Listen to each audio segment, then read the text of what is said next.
Hey, WokeNFree Nation. Newsly is an audio app for iOS and Android. It picks up web articles about the most trending topics on the web at any given moment and reads them to you in a natural human voice. For the first time in the history of the internet, the entire web becomes listenable. Browse articles from topics you choose and start playing.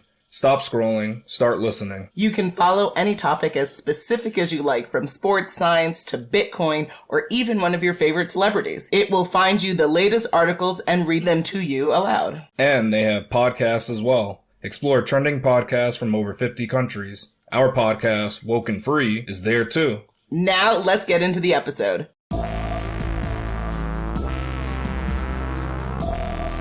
Hi, it's Natasha. And Khalil. And we are the co-hosts of WokeNFree. Thank you for tuning in to our 310th episode of WokeNFree. If you've been tuning in every week for WokeNFree Wednesday, you know that WokeNFree is all about being real and honest with each other and you. We talk about everything and anything important to us, you, the world, and nothing is off the table. This week we are asking, why are people so competitive? And I'm looking at somebody in the room. But before we dive deep into this Must have a mirror in the room. Before we dive deep, a couple of things to go over. First, have you gone to WokeNFree.com not only to listen to this episode, but to download it through the Podbean app? If not, please do so immediately. With the app, you can put in your comments, and that's what's really critical. Every single week, new episode, new content, new subject, new conversation. And we want to hear from you. We want to hear your thoughts. We want to hear how competitive you are, if you think you're competitive or not. And if you've taken the test, and you may say, what test? What are you talking about? Wait for it. More to come on that. Outside of that, if you listen to podcasts on a device where, for instance, you can't put another app like the Podbean app, that's a little sad. But there's an opportunity here still. What you can do then is go to WokeNFree.com, go in the listen tab, and then pick your platform of choice where you will subscribe and follow us. So you'll find WokeNFree on iTunes, TuneIn, Stitcher, Google Play. Subscribe to our YouTube channel, SoundCloud, iHeartRadio, Spotify, Pandora. It's a WokeNFree world where most podcasts are consumed. You'll find the show. Also, on WokeNFree.com through Podbean, you can also click to subscribe to follow our show there. And on social, we would love for y'all to engage with us because we have a lot of fun content, a lot of fun videos, a lot of fun word of the day content. Find it on Facebook, Instagram, Twitter, YouTube, TikTok, Pinterest, and LinkedIn at WokeNFree. And then lastly, if you have 90 seconds, which is more of a statement, less of a question, because you know you have it, stop playing. Go to WokeNFree.com, go in the listen tab, and then pick your platform of choice where you'll review the show. And thank you in advance for the 5-star reviews. Kicking it to you. That sounds good to me. I know that's right. Yeah. And you know people want to get to know us before we start off this show. Foolishness. So, before we start the conversation, how about we share a little bit about ourselves? This week, we're asking, do you prefer your water from the tap or filtered? So, I grew up in Manhattan, and for me, I remember vividly drinking from the tap, but as I got older, we were fancy, I guess, and we had filtered water. Well, I would call that fancy because I didn't have that as a child. So, for me now, my preference is filtered water, but I definitely could do tap or filtered absent like the apocalypse or Walking Dead scenarios. I think that works for me. Okay. Yeah. And I agree. I choose the filtered, but I started having the filter once the Brita filter came out. Exactly. So I don't know if that was in the 90s. I mean, maybe, yeah. Whenever that came out, that's when I actually started having that filtered water. Because filter, I think, is better than the tap. It tastes better, yeah. I guess it gets out some of those lead the leftover. Well, that's supposed to not be in there. But I mean, if you have messed up pipes, and you know, depending where you're living, you may be in a bad situation. But if you're, if everything is up to par, then you won't have to really. You can actually drink from the tap, and your water authority, they'll actually tell you the tap water's okay. But the filter water, just in case, you know, you never know. Yeah, exactly. you get most things out. So that's definitely the way that I want to go. Nice. But I understand that people like tap. But it's like filter versus tap. Who's the most competitive? The filter's more competitive. Makes no sense. The filter competes against the tap because sloppy and messy as per usual. No, it does things that the tap doesn't do. You're a hot mess. The tap takes care of the things on the front end. Filter takes care of it on the back end. Who's a better competitor when you think about it. Yep, you'd be good for the day, and I'm happy to I know you're booing the tapped water for losing to the filtered water. Exactly. It's hard. Not everybody can be a winner. I'm booing to you, Khalil. But the question is... Do you want to know what the question for the day is now? Yes, sir. Our topic is definitely about why are people so competitive? Facts. Okay, so I found on Eastern Oregon University a nice couple of nuggets to share, so let's go through it. So there was a study that spoke to this. Essentially, they asked nearly half of the people who were surveyed, would they rather make $50,000 in a world where the average salary is $25,000 than make $100,000 in a world where the average is $200,000? And they prioritize making more relative to the other people than rather having a higher overall income. And so essentially what they're saying is they would rather be making 50 where the average is 25 versus making 100 and the average is 200.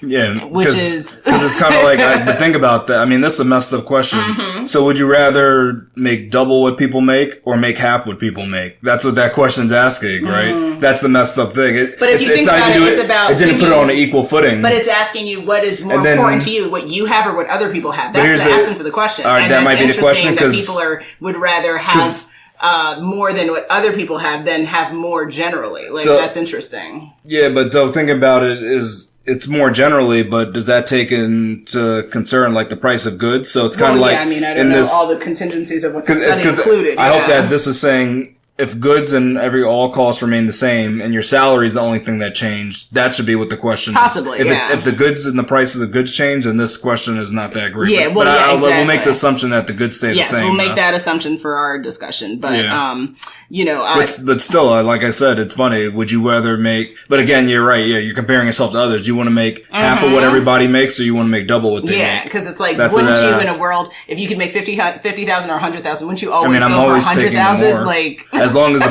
cost of goods stay the same. Exactly. Exactly. But I would definitely take the more money. I mean, that's more is more. Yeah. Like, that's easy to me. In the article, they also say that, competitiveness is a bit of a spectrum, that there's some people that are more on the lower side. There's some people that are on the higher side. And to be clear, as psychologists, sharing this information, not in the business of weighing in on whether more or less competitiveness is a good thing.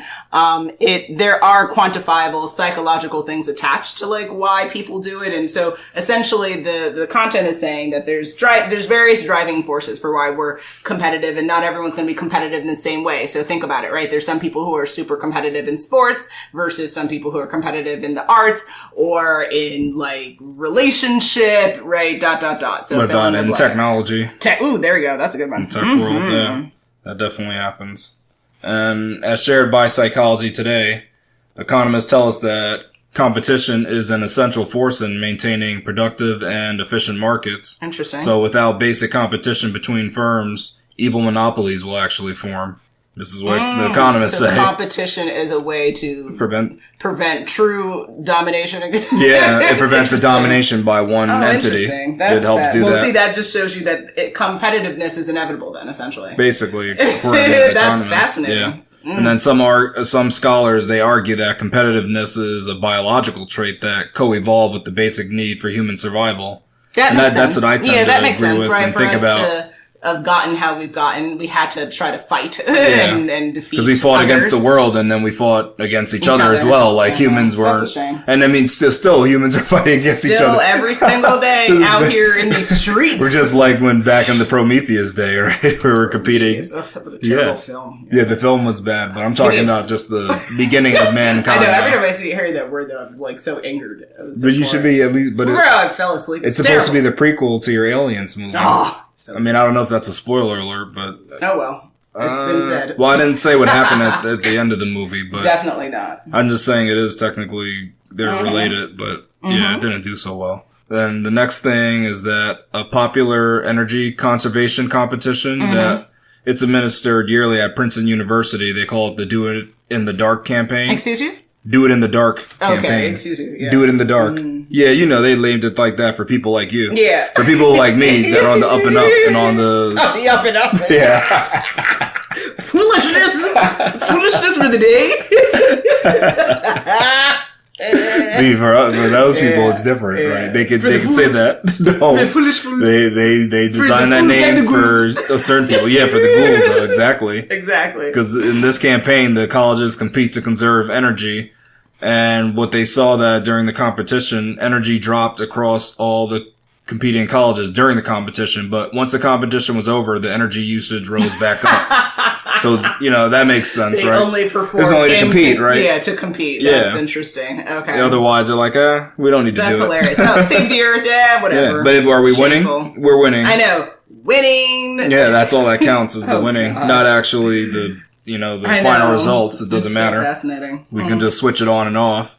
And a competition by its very nature is what psychologists call an extrinsic incentive. And I think I'm saying it right. Maybe. Mm-hmm. Extrinsic simply means that the motivation to adopt a behavior or decision is sourced externally rather than internally. Mm-hmm. Like when you do something because you get a reward for it. Yeah, so showing up to work and getting paid. Right?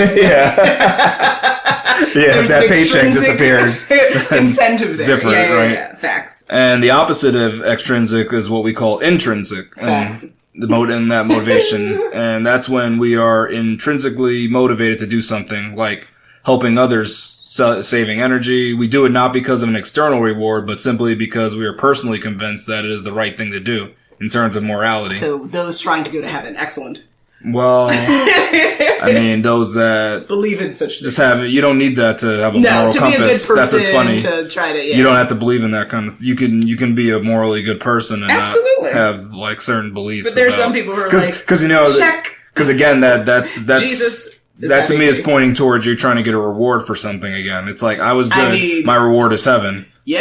So that's interesting. Some people... Yeah, no, I know some people do it, but to actually just be motivated just to do it because it's the right thing to do is different. Absolutely. Like, that's different, but there are a lot of people that kind say, of like parenting, I'm only doing right? it because... You take care of your child because it's the right thing to do. It's the legal, compliant thing to do. Well, not that. That's, that's extrinsic motivation, right? But there's both. But what I think is it's hard to just say that there's just one or the other. I think most things live within both. Oh, yeah, there's definitely two factors. Yeah, we can't say that there's things that it's only specifically one motivation. Yeah, there's definitely overlap. So then that begs the question, is there healthy and unhealthy competition? The only way that I think that you get unhealthy competition is when you do it and it's at like another person's detriment, meaning like physical, like harm. So Hunger Games, you're thinking? Yeah, but see, like extreme like that, and also the thing when you do things like. So it's kind of like when you hurt somebody to win. I think that's where it can be unhealthy. Yeah. So it's like if you're in track and you intentionally step on someone's calf or something, and you're like, yes, now even if you get back up, you'll surpass me. For that, yeah. Well, you would try not to get disqualified. That's the point. You would try to do like, whoops, I didn't see them standing there. Like, because sometimes people fall. And then what people can do, they it's happened. Some people in competition will run over the person and they'll hurt them, and then they can't get back into the competition. So that I think is unhealthy competition when you're going out of way to. But what I'll say, you might not agree with it. I think it still can be healthy to do something that skirts the rules. So it's something like. I dribbled out of bounds, but no one saw it, so I'm going to keep going. I'm not going to tell the coach. But intentionally did that, you're saying? No, not intentionally, by mistake. But I went out of bounds, the ref didn't see me, and you keep playing. I still think that's healthy because you're trying to win, even though you're cheating. Okay. I know you might not see. I think because no one's getting directly hurt. They don't intentionally skirt. No, they weren't trying to cheat, but it's kind of like you do something, you got away with it. You just let it go because otherwise it gets a big thing. The ref's like, "Hey, man, you're trying to do my job." You can't interrupt the game to be like, "Excuse me, sir, yes, sir." You point to the ref like, "Hey, that was out of bounds." Yeah, like that. Be like, whose job are you doing? This doesn't make sense. See, like that. So I think you could still be healthy with competing and technically not be following the direct rules to the T. But there's definitely healthy and unhealthy, and we should just try not to. Well, you don't want to maim somebody. And definitely not. But let's say we're talking about like MMA or something. That's what the competition is about. But again, let's try to stick to the rules and don't try to like intentionally, because I don't think you can bite in the competition. Oh gosh. So don't bite when the ref isn't looking. That's unhealthy competition, right? Well, that's like indicating other things going on with that. Oh, you think that's other things? That's not just unhealthy competition? No, I mean that could be like rage. That could also be like mental health issues, or just kind of unhealthy attitudes towards human beings. Towards human beings. Because it's kind of like, what if you know you're losing the match and you don't want to lose? And you want to bite someone? It happens. I mean, it's... Listen. Yeah. Find other venues to do such things. Or you could just take that L and just chalk it up to like a learning thing. A learning opportunity. Yeah. Exactly. Because people don't want to take the L sometimes. So I think that's what leads to unhealthy competition. Lose, just in case anyone was confused. That's the new lingo of the youngsters. You gotta use youngsters. Yeah. But remember, the WokeNFree audience is a diverse audience, so we have to make sure that we are inclusive and share inclusive language, yes. Exactly. Yeah, and we include everybody. That's why I defined it. Yes, that's good. So if you didn't know it, if you don't know, then now you know, guys and gals and peoples and all people alike. Exactly. Thank you. Yeah, inclusion I do it for you. Always matters. Thank you.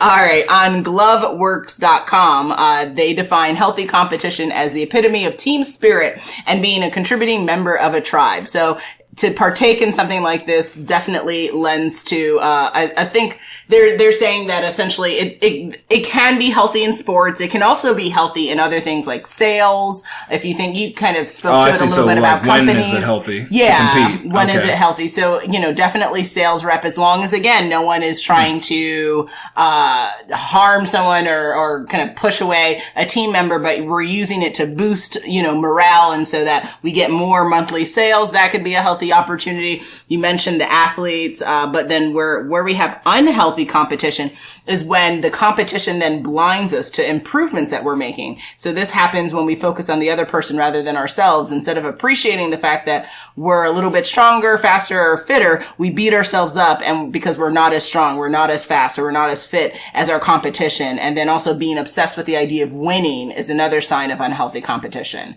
That, of course, then plays a role also within sports. Sports can get a little dicey that way, for folks. I can only speak to this based on the article, not based on my own personal reference point, as I'm not, an athlete, but, I can relate to that. I would say in life of being a woman, I think, we live in a society where women pinning against each other is very common and very challenging. And, it is really hard to not look at yourself and not contextualize that based on what other women look like, what other bodies, what other things are going on. And it's unhealthy, and it is going to drive you nuts because you will never be pretty enough. You'll never be smart enough. You'll never be rich enough. You'll never have the fattest booty enough. It'll just keep on going.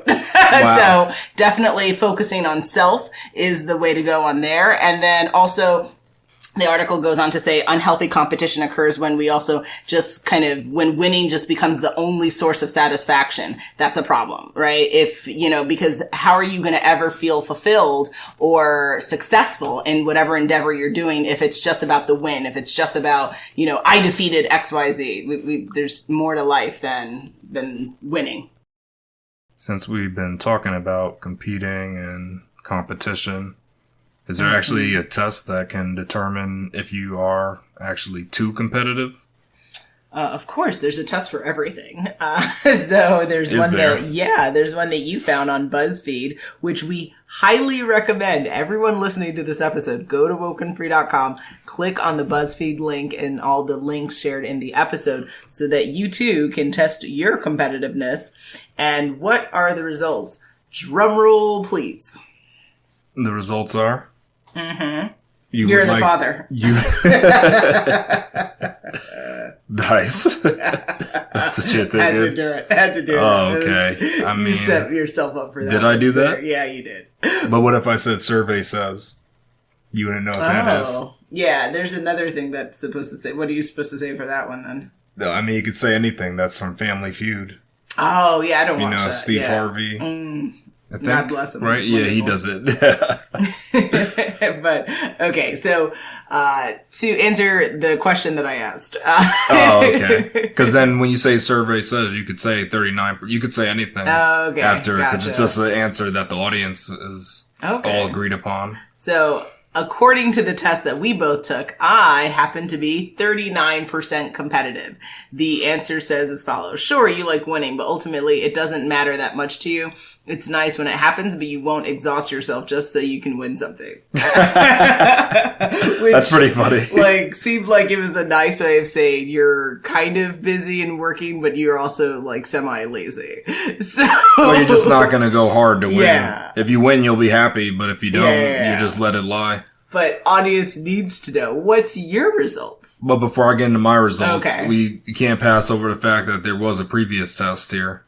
Oh, we took a different one, but it was... We tied because it didn't give a percentage of competitiveness. It didn't give us a percentage. It just said, are you competitive or not? It wasn't developed in a way that I think this test really is more speaking to what we're addressing. Because you know what I didn't like? And then some people might think about this, but that test was it was more testing, are you into sports? Because the kind of questions it was asking was about sports. Like, do you enjoy watching games and you can't miss the game even if you need to go to bed? You know, it was stuff like that instead of, do you want to compete against somebody and how to compete? And it even had a question that, I don't know how you answered it, but it asked about the Grand Tour, who's your favorite person on it, and you don't know. Yeah, that's why that's why we didn't need to include it. I read that question. But I love that you still wanted to bring it up. Makes no sense. No, because it made me think of you. I'm like, it's like it's highly unlikely that I would accurately answer the question. But there's a good amount of people that wouldn't know what that is, especially people that are American, because the Grand Tour is a show that Amazon started, but it's based off of a UK show. So I'm like, why did they to put that of all things? I mean, I know it because I like the car shows, but why would you know anything about that? Even if you're super competitive, that doesn't mean you know that show. So that just speaks to the fact that you can't always believe everything you find on the internet. Thus, we've only included the test that you need to take, WokeNFree Nation, because this one is more in aligned with being able to really test competitiveness outside of just the sports arena. Yeah, this one was pretty good. So for my answer, survey says 58% competitive, which is heinous. It's not passing. So technically, I mean, I wouldn't think I'm competitive by it. And even what this survey you're more than 50% competitive. It means but that's not even passing. It should be 65%. Then you can say you're passing. That's only according to academic testing this standards. is an academic thing. This is a BuzzFeed test. Get your life together. Get your life in order. Well, you tried to share the answer. We tried to say about BuzzFeed. Yeah, I'm saying they're fabulous. Answer not academic. Read the answer. And you'll see from this first statement, you're a bit competitive. Booyah! What? That's not good. That means slam dunk. That's not good or bad, but I'm saying it doesn't even say you're just straight up competitive. It says you love to win and definitely have a competitive streak sometimes. Don't understand that. However, you let go of losing pretty quickly and don't try to make a competition out of things where it's not really needed. So it's semi-false. Well, what's semi-false? You compete with me every single day for the last near 19 years. I don't compete with you, though. I compete with the planet. What? It's a different thing when you're competing against... And thus, you've answered the survey itself. A giant ball. Of competitiveness.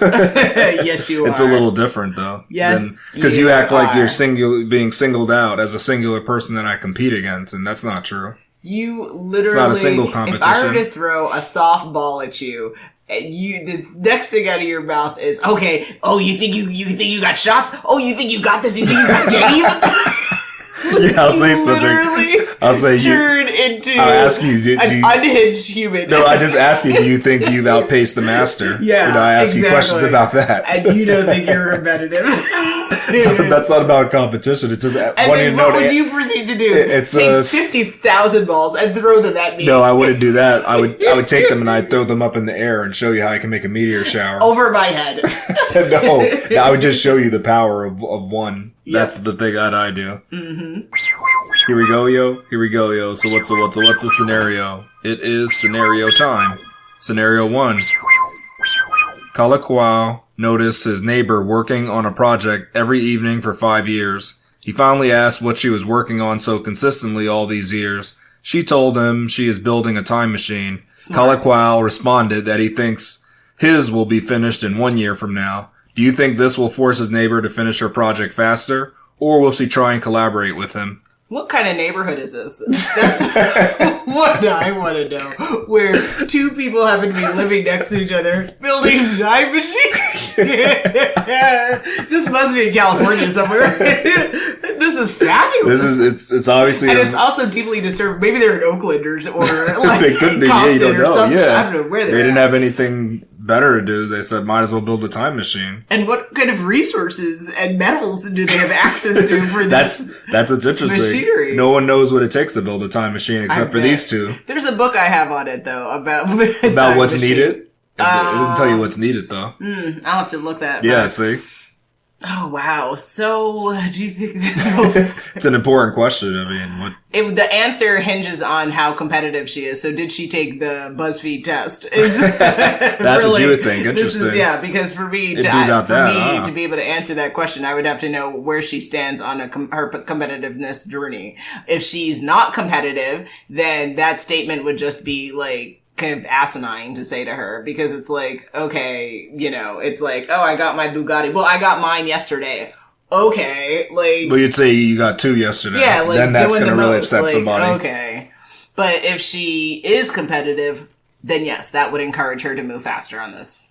But I mean, but if she's not competitive, do you think she would actually try and collaborate with them? Because no one's built a successful time machine yet. You don't think she might say... No, she probably would be paranoid that that someone else is doing the exact same thing she's doing, like 50 yards away. I mean, that's so really then she's odd. Still competitive no matter what you're saying, because she won't even collaborate to get something finished. Because think about it, again, if you had zero competition and you wanted the smart thing be to collaborate, you would only do that if there's a level of trust. And the fact that she's been doing this for 5 years and they're now speaking about it means that she did not trust or discuss. But she may not even know her. She didn't know her neighbor very well, right? That's the thing. Like, how many people know their neighbors over like that? 5 years? They didn't take any opportunity to say, hi, here's some lemonade, here's some sugar, nothing. That's very common. It is very common. So that's why that is unlikely that she would be like, sure, come and work on this like, multi-trillion-dollar project with me. So think about it. It's like, I never talked to you for all this long, but now we find out we have something in common. We're just going to let that lie and go back to... No, but I think there's more that has to happen before we start sharing schematics. I think we'd have to have coffee. We'd have to eat something that would bread. Maybe they would they do that, though? That's what the question is leading to. That hinges on her competitiveness and her collaboration style. If she's someone who likes to collaborate, then yes. If not, then no. All right, you don't think it would even come up? In life, it's hard to just get to a yes or no without understanding contextually all the I can pontificate, because think about it. This is what the digital assistants have to do. They got to take guesses. So this is what the scenarios help them. I'm sorry if you're confused. I don't go by AI. That's not AI, just digital assistants. I'm neither that. They haven't incorporated AI yet, so they're not even on that level. They're just taking guesses of path to go down. Inner lawyer, the inner New Yorker, the inner woman, right? Yeah. And my intuition always encourages you want more information. To want and seek more information, and then to only make predictions based on the information I have. If you have 100% information, you know what's going to happen next. Yeah, facts. That's so life. Until we get to what was that project? You want to know the relative humidity? What was the movie pressure? With Tom Cruise? What was it? The Minority Report. Yes, there we go. So if we're there, then we're there.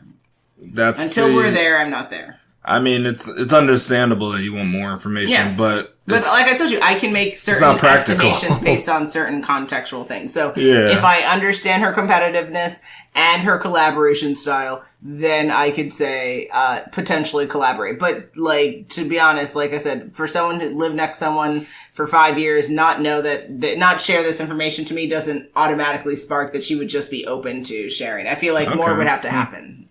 So I think.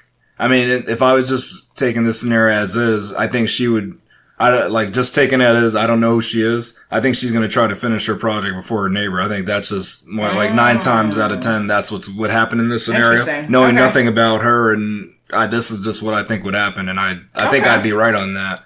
Now, let's There's your competitiveness on that. There we go. But no, I really do think my answer is the right answer, and your answer is your answer. No, but what I'm saying is I'd take a bet on that.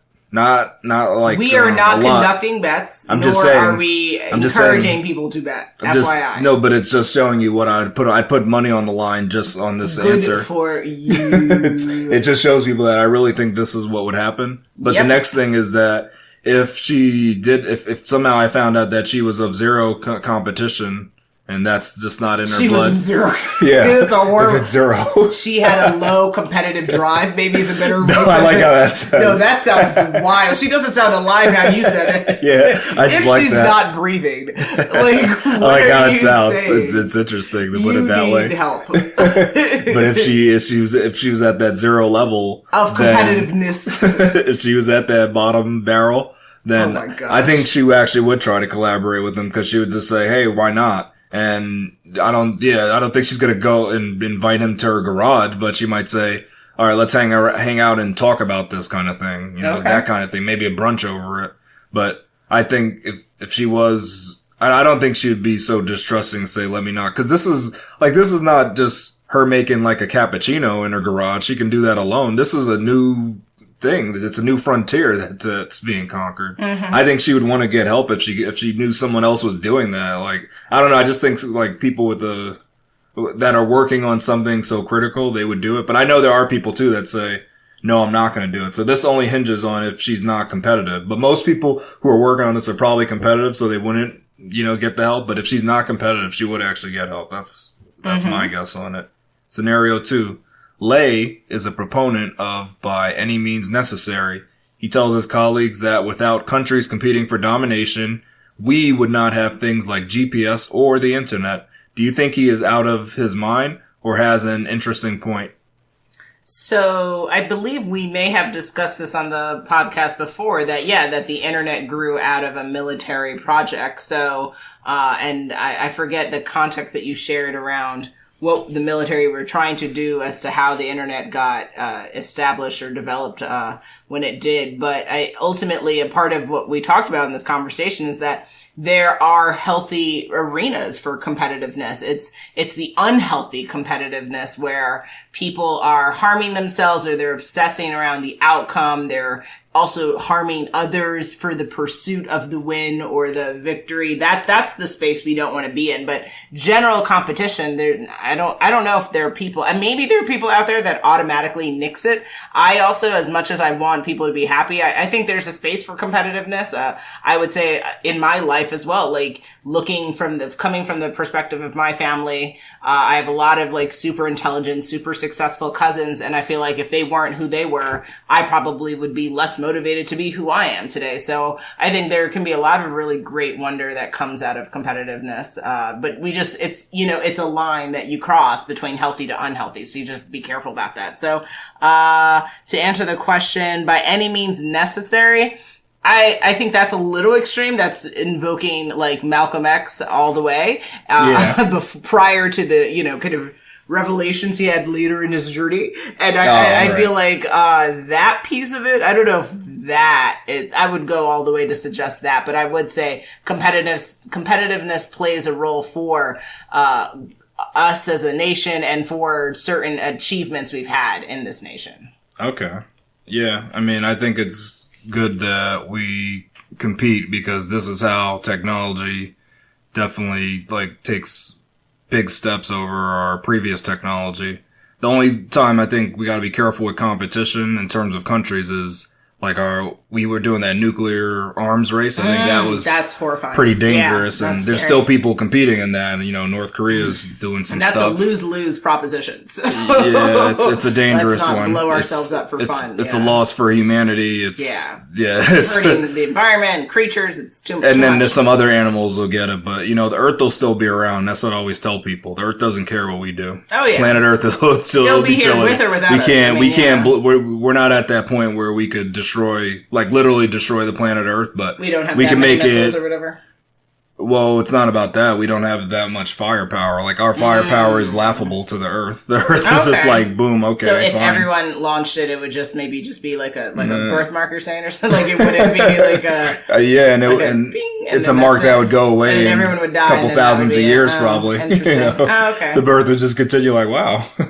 It's a little quiet here, but there's still people here. There'd still be creatures here. We can't even take out all the creatures on the planet, so it's... well, cockroaches would live, so... Yeah, there's things, and then they might evolve to be cockroach people or something. God, don't, because that's like the Fly movie, or I forget that other movie I love, but it's so scary. Yeah, remember when the Mimic, that was what it was called. You think of that? Oh yeah, that bug that was trying to be a person. It was like a cockroach, and then it evolved to be the size of a man. Oh gosh, that was such a good movie. Oh, it's horrifying. Yeah, that was a good one. Horrifying. I can't. Wait a minute. Oh gosh. Yeah. I don't know if it'd be horrifying if you watch it now, though, would it? Yep. It would be? Oh, wow. Okay. Yeah, well, we'll include it in the episode for folks who haven't seen Mimic. That thing is wild. I watch it during the Halloween period, and it terrifies me. I usually can't sleep. So you watched it recently, yeah. Oh, gosh. Yeah. Interesting.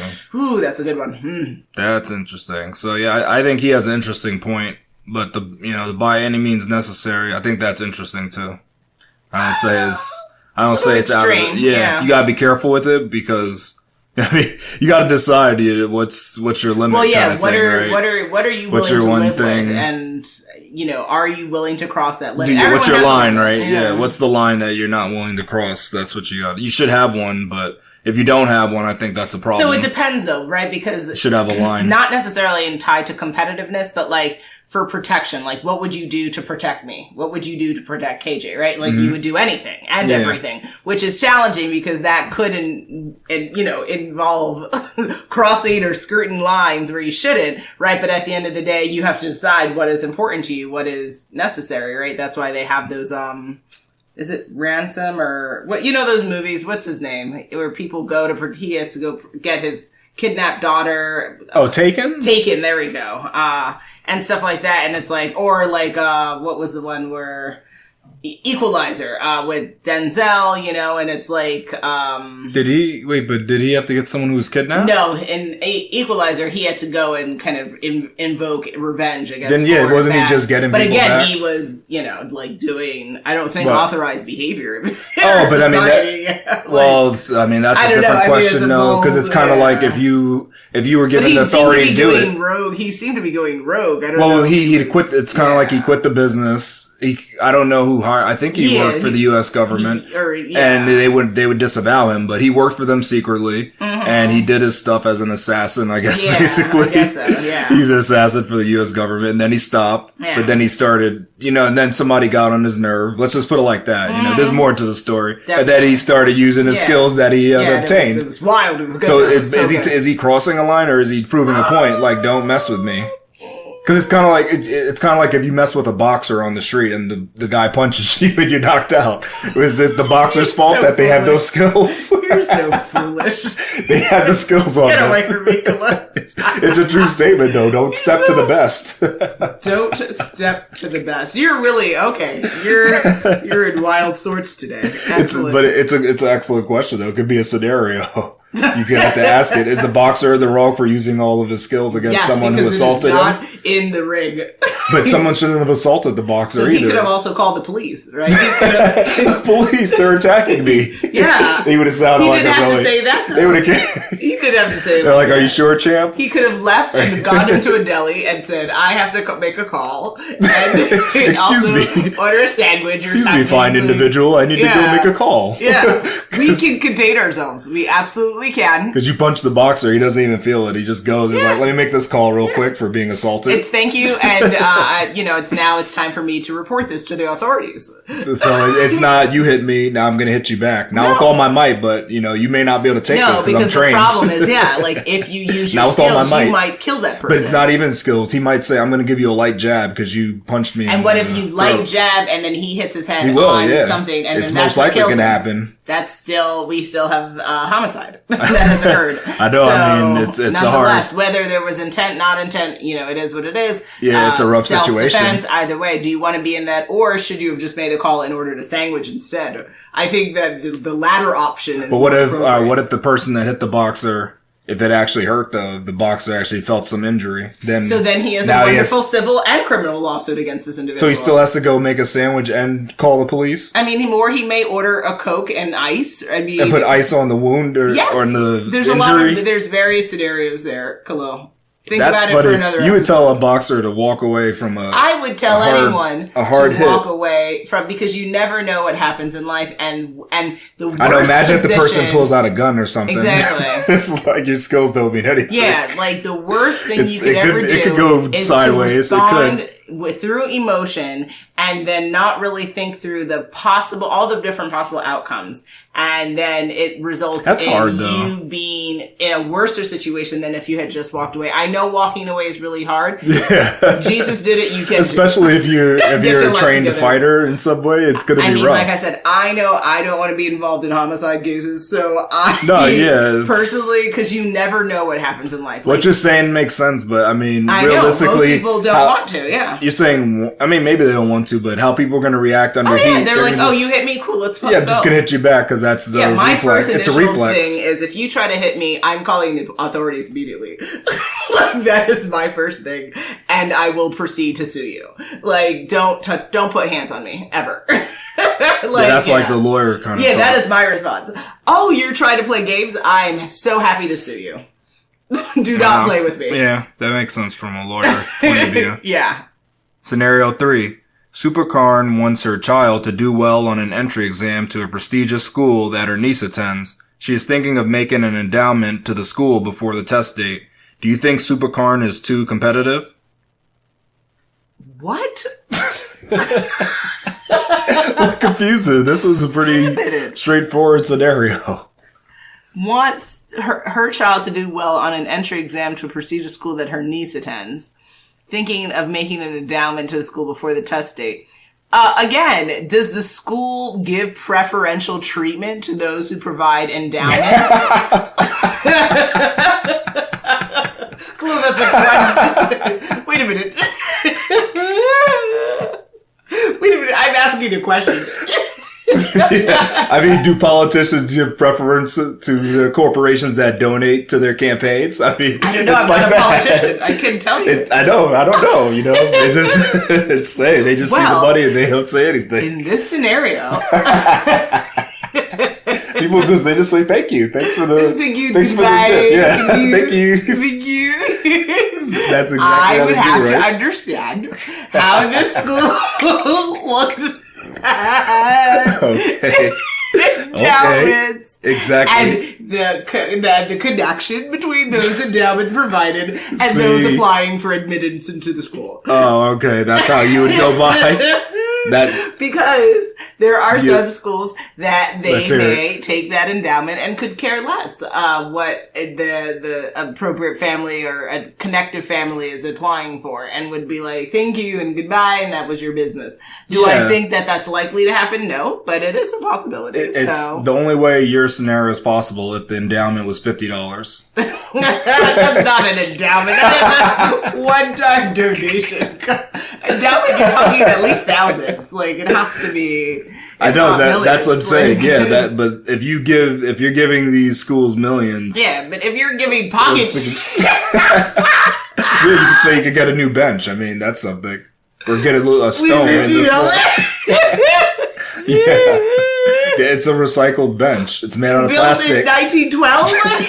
One time. You don't think they can manufacture the bench for $50 if it's made out of recycled bottles? And mail it for $250? Well, you don't mail it. You're going to have to get it yourself. Exactly. Someone's got to pick it up. Exactly. No. You're definitely not shipping it. Oh, wow. You think the $50 doesn't... It just gets you like a cinder block with your name in it. You get nothing for $50. I would say the first time... Oh, yes, you do. You get a digital sticker that says, thanks for your endowment. Thank you and goodbye.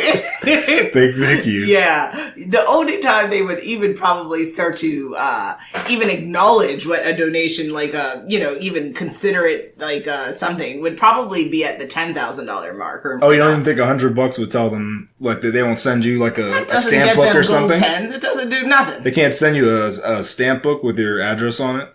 No, because that costs money to make. Oh, so they won't give you anything that costs them anything? No. Schools don't do that? No. I'm thinking of the nonprofits. They do that.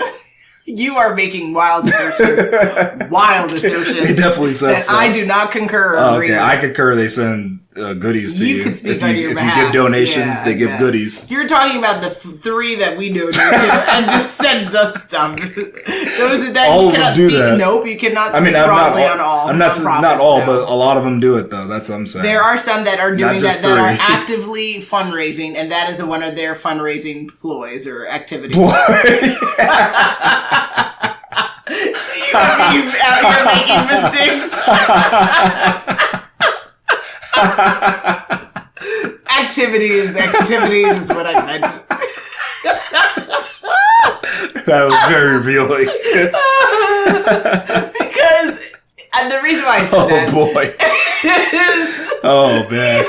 Because of the consistency of that activity. Because it's like you donate $1 and then for 12 times in the year, you get 12 pieces of mail with another piece of, whatever, notepad and then a sad letter and then stamps and a sad letter. Yeah, but sometimes they give you bags, children and that's what I'm saying. But you can get a bag. What else they give stickers sometimes. Absolutely. Sometimes they give you $1 too. Yeah, you can get $5 even. They'll start at a dime and they'll work their way up to $5. That's what I'm saying. It's so the cadence is very consistent. I just say don't look at their books then. Don't look at the financial books. You're making wild assertions. I'm just saying don't look at that. What's the assertion? I'm just saying don't do it. They have please. Different nonprofits have legal compliance that they have to do to report their financial standing. So what you're suggesting is wild. I didn't make a suggestion at all. I just said don't look at their books. What's wrong with that? I'm just saying don't do it. What I'm saying is nonprofits have financial and legal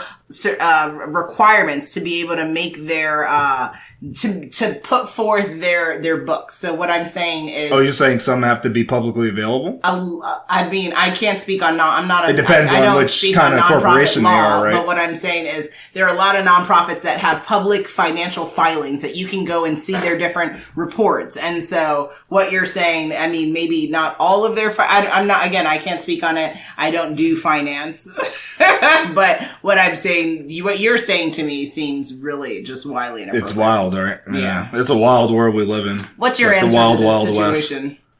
My answer is that, I think she's too competitive because she's obviously making this endowment just so they can look at her niece's test and rip it up and say you've made it in. So. You mean to have her child attend? Oh, actually, her child, not her niece. Yeah, it's not. Her niece is already there. Yeah, her niece is there. The child. Yeah. What I think they would do is, so if she gives the endowment of $100 million, then they'll take her child's test, they'll rip it up and say, you're admitted. I'm just saying, if she did that, let's say if she did it. But I mean, I don't know, when you do that, I don't know what happens to you in terms of, tax-wise. If they come to your house, the agents come in and say, what did you do? Why'd you give away so much money? Too many different films at this point. We're not even. They come to your house and they say, excuse me, ma'am, why did you donate so much? I mean, if they gave $100 million, then I would assume that person has, $100 billion, right? Like, for you to give away that type of money. You don't need that. You just need more than $100 million. You could be giving away all your money, right? To get your child. That doesn't make sense. How are you paid for next year? I mean, that's why that doesn't make sense. Yeah, I know. She's so competitive. She's so competitive that she's going to go homeless. She said, I'll make that money again. Money comes easily and freely. Absolutely. So, I mean, that's a wild proposition. I mean, so I've given away everything I've earned because I want my child to get it. But just no matter what, if she gives an endowment and it's serious, I think she is too competitive. Why doesn't she just let her child get in on her own accord? Don't try to interfere. Just let people make their decisions. Don't give anybody There's some parents any ideas. That don't just let it go. Their child could they need to do it. Achieve as much success without their parental intervention like this. And I think that's wrong. You're robbing them of, what is that? Not hope, but just of their capability. Have their own, be judged on their own, accord. But the problem is, what if the child doesn't get in? That's a good learning lesson. And the parent wants to save that child from that hurt, right? And of rejection. I mean, I don't think it's worth, giving. It's definitely not worth $100 million. I mean, no. Oh, no. Hard pass. No, but I mean, I think you got to learn. Oh no, you have to let your child fail. Yeah, I mean, especially with something like this. The lesson happens in the failure. With something like this, I think you need, because it's kind of like, what is that entrance exam given for? Is it a kind of thing where Kicks and giggles. Like, does it tell you what's to come? I mean, is the child going to struggle now throughout the whole thing? We've talked about standardized exams. Not that it's true, on this show before. And it's just a barrier to entrance, right? It's just so that not everyone attends this. They make it harder for people to go through certain things by creating things like this. So yeah, that's true. This exam probably is not a reflection of how she would perform in the school. Yeah, but, if she does so poorly enough, it's an easy no, and then they, keep it moving, but... Yeah, I guess it's hard to say, but I don't think you should interfere in any way. Kid to go places, yeah. And even if let's say we live in a magical wonderland where endowments mean nothing, still, just don't do it. Just wait till now. If she's already in and you want to do that because you're just giving to her school, that's fine. But at least let her be in. But actually, I don't know. If they give an endowment later, do people interfere with their children's, I don't think they interfere with their grade, or they might, I don't know. Anything's possible and feasible. Oh, because actually, did that happen with that, I know there was that Harvard there was scandal? There was a whole scandal there. I mean, were they doing that while their children were in the school, or just to get in? I think I don't remember. Was just an for entry? That was an entrance, just for entrance, okay. It wasn't like during school, let me get your grades boosted. It was like I think the scandal was something around, trying to bolster up their application, and so they were, kids were being listed as a part of this team sport, and they never was never. Oh yeah, they just paid this coach, and then they paid the coaches, were able to, and they never actually Okay, it was like that. All right, so that's a little different. I know. Well, we're getting to a world, hopefully, where people will get to the realization that, kids have got to just see what happens, right? And we've got to stand on our own 2 feet, and we can, stand on our money stacks if we have them, and just compete like everyone else. And you shouldn't, because what people do is they try to compete with other parents, like, my kid is better than yours, and that's, I think that's unhealthy. That's probably one of the worst things I hate about parenting, because everything now I think that's unhealthy. Are they talking? Are they doing this? Are they oh my gosh, it's too much. I feel like we live under a microscope, and because we're very vocal and share a lot of our life online, it just makes it that much more intense. So yeah, I don't like that part of it, this journey at all. But with that, and all of the wild accusations made in this episode. Accusations, falseness, employees, falsehoods, it makes no sense. You're going to have to sit with self and think through these things again. You can say that as a general statement, yeah. Sit with self and think these things through. Exactly. Yeah, really. That's a general statement. That's the episode. It is a general statement, and it's applied to you, Khalil. It's only applied to me, not to people with ploys. Okay. I'm just saying it's not. Okay.